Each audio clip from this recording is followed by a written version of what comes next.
You can even roleplay as a Persona fan by following a child around the city. Often, these quests... Oh, God. Yo, what's up, honkers? Today, we're going to be reacting to more Max0r. Yes, I do know that he just put out a new video recently. We are going to wait for it to be out for a little while longer before I react to it to not, you know, take viewership away from him. Granted, we're a pretty small channel. But still, by the way, this video was recorded over on my Twitch stream where I stream at 7 p.m. CST every Wednesday and Thursday, and sometimes a random stream here or there on other days whenever I have time. Anyway, I've never played a Yakuza game before. All I know from it is the memes, like Kiryu singing the song you're hearing right now, but it seems like it's all over the place with what you can do in the game. It's kind of like a GTA game, just in Japan, I think, but more wacky. Before we get into the video, make sure you go over to Max0r's channel and give him some love for putting these amazing videos out. This video's secret word is Pringles, so I know you didn't skip the intro. Be on the lookout for Squackle. Whoever finds him first will be pinned in the comments. All right, let's bowl for a chicken. There are spoilers in this video. Yakuza 0 is a groundbreaking business management and unhinged violence simulator where the player is tasked with the thorough exploration of people's faces using your fists. In this Oriental-inspired entertainment product, it's up to you to beat dastardly criminals nearly to death. Manage the... I'm so stimulated. Hey, yo, what the fuck? Already.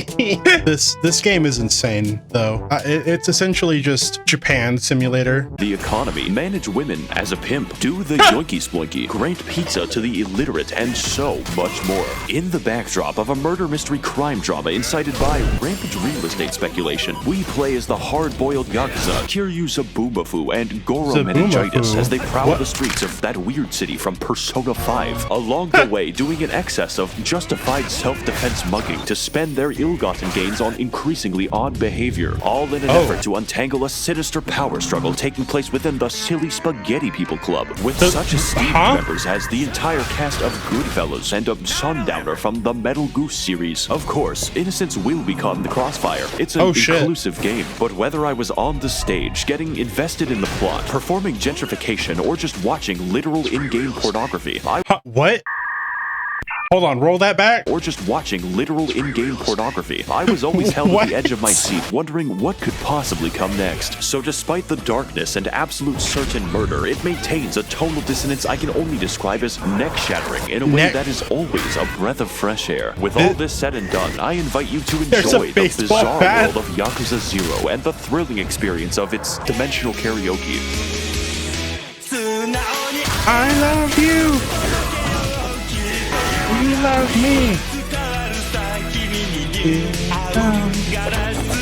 What, Miracle Johnson, huh?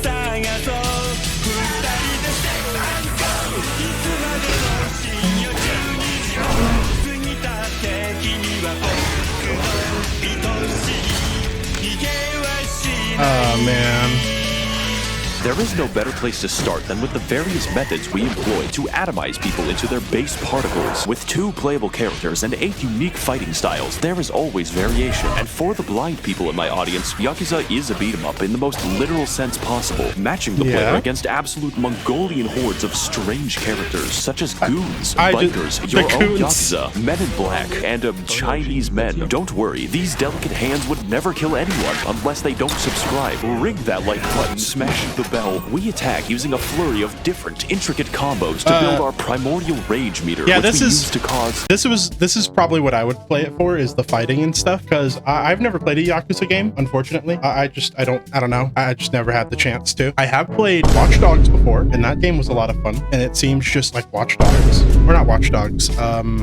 What's it called? One where you play as a guy in Hong Kong, and you're like an undercover cop. The real damage in the form of hundreds of completely absurd animations ranging from light jabs to permanent injury and certain death. The beauty in all of this is that, like the beautiful and respectable sounding Japanese language, expulsion of our death resource is context sensitive, with possibly hundreds of different, entirely unique animations, all dedicated to Kiryu's never-ending war on bones. Are you carrying a giant cone? That's what an animation. The hell? Are you near a ledge on this one level? Well, not to worry. Or maybe you just have a box. Serve that shit up faster than FedEx. Every single takedown is this gratuitously violent. But don't worry, neither of our characters canonically kill anyone. We just give them lifelong disabilities that are worse than death. Since I'm feeling generous, let's talk about exactly how. Playing as Kiryu Kazoo, our fighting styles consist consist of the Brawler, a classic, fast-moving fighting style focused on replicating the police experience. Rush Hour, a quick attacking and dodge-heavy moveset well-suited to cowards. And Monkey Mode, which instantly adds several hundred pounds of muscle mass that you then have to drag around. It's not very good. Switching to our next character, Pirate Captain Goro Majima gives us the funky styles. As a thug, we have a wide range of generic moves and the fucking neck snapping power. I don't think they're going to get back up. As a breakdancer, yes, a breakdancer, we sacrifice takedowns for style in the most absurd and flashy way possible. And as a slugger, we cheat by pulling out the fucking baseball bat and wield it like nunchucks, letting us hit quite hard and exploit every boss in the game. He just can't do anything. On top of this, there are 2 secret fighting styles normally completely inaccessible to the player, and unfortunately the process for their acquisition is very interesting. One might say physically painful. As early as Chapter 7, you're given the business opportunity of establishing a whore monopoly, and Majima takes it with great enthusiasm. To unlock the final fighting style, we will have to run our cabaret club well enough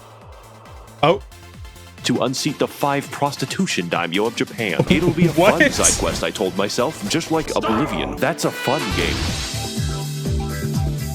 There are many ways to run a high society cabaret club, like Abuse, but a true manager of a great establishment has many factors to consider. Contrary to popular belief, all women are different, but like the caste system, all people can be classified. Our objective is to keep the customer as happy as possible by balancing our women's specializations. Some girls are cute, others are great at conversation, and some are skilled. Akina has a degree. This seems so overly complicated that it's so insane. And yeah, I think Watch Dogs is the hacking game. I think Sleeping Dogs is the game I was referring to. That's the one. But yeah. In biomedical engineering, poor patrons, like me, have very low expectations and can be pleased with rubbing rocks together, while wealthy patrons have refined tastes like physical and mental abuse. Every employee has their limits, and it's up to you to stretch them as far as possible. Truly, we are the Bezos of Cabaret. Now, if you'll excuse me, I'll be attending the poor people hunt. Of course, as a proper host, it's up to you to attend to every customer, whereupon things go from relaxing to batshit. Every time you wait a table, you'll receive a cryptic hand signal from the girl, which tells you what the customer desires. And if you want to please them, you better remember all of them. What the fuck are you trying to say? I don't, I'll be back with a gun. And just in case this wasn't painful, every time you go to a new table, the game will throw a fucking flashbang. They throw up gang signs at you. Never-ending grind, I was given the most painful migraine I will ever get in my life. This screen and this music inspire my killing urges. By the way, this game is a beat 'em up, so to conclude our cabaret adventure, our reward— I can't imagine doing that for 7 hours, listening to that music. Jesus Christ. —is the Mad Dog style, which allows you to wield a knife and sprint at fucking breakneck velocity, striking your foes like a cracked up Doberman and as long as it's overpowered, then it's fun, right?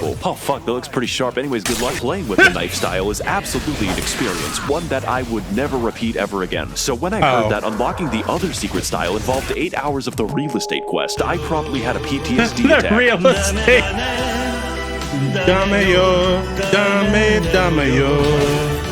Kiryu is going to have to do without the poopy farto style. I have a fucking fish to feed. Take my advice. Yakuza 0 has a lot of side content, and if you happen to be a completionist, stay away, or you might just be locked in the Facebook game for 3 days. Now, if you'll excuse me, I'll be spending the rest of my day betting on domestic violence. What? You know, when I first played this game, I expected brutal combat. I expected silly takedowns, but what I didn't expect was the hour I spent with the claw machine. All the little mini games. I don't think I need to play pool for 3 hours, but they just put it in. And let me tell you, nothing sells the fictional world of Japan better than a good night on the town. So at this point, I started wondering what kind of game I was actually playing. It turns out that Yakuza 0 is a lot like reality. You always like need a life more money, simulator. mostly for upgrades, where you just inject money directly into your arms and collect every vaccine. But secondarily, healthcare never comes free. So every time you take damage, you're gonna have to consume to fill the void inside. Or alternatively, carry thousands of dollars in medicine. There is no limit to juicing. It's no exaggeration to say that Yakuza's difficulty depends entirely on how much of a Sigma male you are. Kiryu might not get any pussy, but he is getting paid. You might think that beating up the homeless is the way to go, but that is for babies. If you want to make the real dough, you'll have to risk it all on gambling. More specifically, betting on scantily clad women beating each other half to death. And because of the copyright music and interesting visuals, putting this in my video represents me betting my real income. Majima, however, however, never has money problems because his cabaret pays him several billion yen. The entire plot of the game happens because we're fighting over 1/10 of that, so it's a shame that I lost all of it. Yes, all 10 billion of it, because I was robbed by a man with fucking orangutan strength. This is Mr. Shakedown, and if you ever encounter him, run. It doesn't matter how much you have. It doesn't matter how long you've spent getting it. If you lose to Mr. Shakedown, he will take all 10 billion of it and then disappear to somewhere. So if you want a cent of that back, you better go find him eventually. That's pretty bad. But like all human suffering, this can become a business opportunity. You see, Mr. Shakedown is actually a form of banking. Whatever amount he robs from you, the game will add 15% more, meaning if you're up for the challenge of defeating Harambe, the returns are worth it. At least with this method, your money doesn't vanish into the void. Of course, that isn't always a bad thing. There's a lot of places to spend our money, and most of them are fun. A little too fun, actually. I don't want to have to read the fucking phone book to play some goddamn Chinese solitaire. Tabletop simulator, never heard of it. The only game I play is Eels and Escalators. What I'm trying to say is, this is Monopoly in this game. A good one. My personal favorite was getting addicted to the bowling minigame and then winning the chicken, who doubles as a financial advisor. Yakuza is not meant to be questioned, and that isn't even the wackiest game. That honor goes to the phone dating, which takes the form of a shooter. Yes, like Call of Duty. To win a date with the girl of our dreams, we're going to have to pick the right responses from a wide variety of options, most of which are insane, like inviting a girl to fight a marsupial. For some reason, women don't like that. But the best possible outings lean heavily on this game's amazing soundtrack, which features a number of beautiful karaoke themes, stylish disco tracks, and stellar emotional ballads. I am, of course, talking about the karaoke and the dancing, which are both incredible in their style and creativity. They are so out there, so truthful, and sound so good that I just couldn't get enough. Don't worry about it. I'm just as lost as you. A dance should be. This scene tells me more about Majima than an entire Hideo Kojima script. Kiryu has never killed anyone, but let me tell you, this man knows how to murder a dance floor.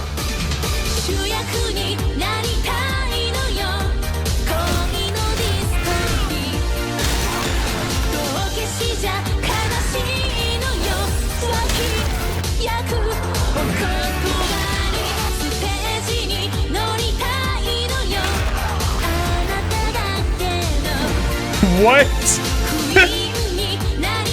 He just shot a bullet that's not even half the fun, because Yakuza 0 contains an array of interesting, meaningful, and necessary side quests, which allow the player to engage in a variety of small stories, ranging from pizza delivery to replacing a phone battery. That one's a little boring. You can even roleplay as a Persona fan by following a child around the city. Often, these quests will have entirely unique fights and challenges, accompanied by complex moral judgment and logic puzzles. In one instance, I was given the task of infiltrating the cult of Munancho Heptonas, whereupon I had to learn the practice of Shurapipi, the acquisition of Kulipas, and the greeting of Munancho, at which point the game tested me on their exact definitions. I promptly beat their leader to death. In another instance, Kiryu teams up with the famous movie director Steven Spinning, known for his hit film.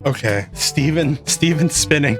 Oh my god. So you go around, there's like a side quest that you can beat up cultists or some shit? I'm assuming that's what I got from this. Indian Jeans to complete a music video with famous international pop star Miracle Johnson. I was hired to beat the extras to death. Now that I think about it, every side quest ends with a trip to the hospital, except for the pizza one. That ends in love. It's not delivery, it's too short, no. This stands in stark contrast to the actual plot of the game, which is played completely straight. Taking everything I've said before into account, you might think this is weird, and sometimes it is. One day, you might be saving a helpless blind woman, and the next, abandoning her so you can play Idolmaster for several days. I'm sure that she'll be just fine. But funny anecdotes aside, there is an abundance of real drama and emotion here. Of all the things I expected this game to be, sad was not one of them. Neither did I expect a believable love story or the murder mystery. This game is downright determined to constantly surprise you, even if it has to stop making sense. In Majima's story, we are sent to kill a buff Chinese man before fighting him, teaming up with him to save the innocent, and then fighting him again. But I changed my mind. This exact arc happens with 3 separate characters, and that's just Majima's story. In fact, despite the game being called Yakuza 0, Kiryu leaves the— so there's like, it's actually like super serious, but you can do all this crazy— what the— why? family in chapter 1. Then he fucking rejoins it. Every antagonist has so much goddamn personality that you just don't know when you're gonna be friends with them. Every man is vying for power and control, but each does it for their own distinct reasons. Wano is a Genshin Impact player who only desires money and women. Kuze is a boxer who wants to fight a lot. Shibusawa is obsessed with power, and Nishitani is the Joker. Enemies become friends, friends become enemies, and Kuze will not leave me alone. The only character who's actually not interesting is essentially Chinese Spider-Man. What? Holy shit. Whose defining feature is that he's ugly. Unless you played the Chinese version of the game, then he's weirdly handsome and also on the cover. But even when playing in the most serious of circumstances, the game still catches you off guard. A tense deal with a Yakuza boss can change seemingly at random into a ridiculous combat encounter fighting 90 enraged apes. Or in the case of Majima, a visit to the CIA becoming a fever dream in which you have to fight the buff cross-dressers. The game cares more about good gameplay and fun story than actually making sense. It's quite refreshing. When Yakuza gets serious, it really means something, and when it's being silly, it's absolutely cathartic. Everything has impact, unless it's a gun. We haven't killed anyone, by the way. All in all, Yakuza is more true to life than any other game I've ever played. Not by making sense or being realistic, but emotionally. At the beginning of this game, Kiryu is just kind of a cool buff guy, but after exploring his friendships, seeing him have fun, and then after just interacting with people, I realized that this is much more. So when things take a bad turn and we're at our lowest point, you really feel it, more than almost any other game. Yakuza is I honestly kind of want to play with this all the beautiful now. ecstasy, awful tragedy, and everything in between. Fights are never just fun in Yakuza. They can be comedic, cathartic, or just really goddamn cool. Activities make you feel like a part of the world, and every cutscene is filled with emotion and personality. When I first played, I thought that Yakuza was all over the place, that it was somehow It kind of is, but now I realize that life is fucking messy, and that's okay. I want to thank all of the Yakuza bosses who are using my channel to launder money, kind of like a pizza joint in New York City. If you want to contribute towards the channel and facilitate all of our questionable activities, then I recommend taking a look at my Patreon down below. Thank all of you for watching and waiting, and of course, don't try to escape. Dame, dame, dame yo, dame, dame yo. I really enjoyed this video. It made me want to try out the game, and I want to kill people with the knife and the bat. If you did enjoy this video, don't forget to smash the like button, subscribe if you're not already, and comment if I should play this game or not. Anyways, I'll see you on the next one. Bye-bye! Shadows creep where the light won't go. This house is quiet, but it's not my home. Echoes linger, they don't let me sleep. The silence is loud and it cuts so deep.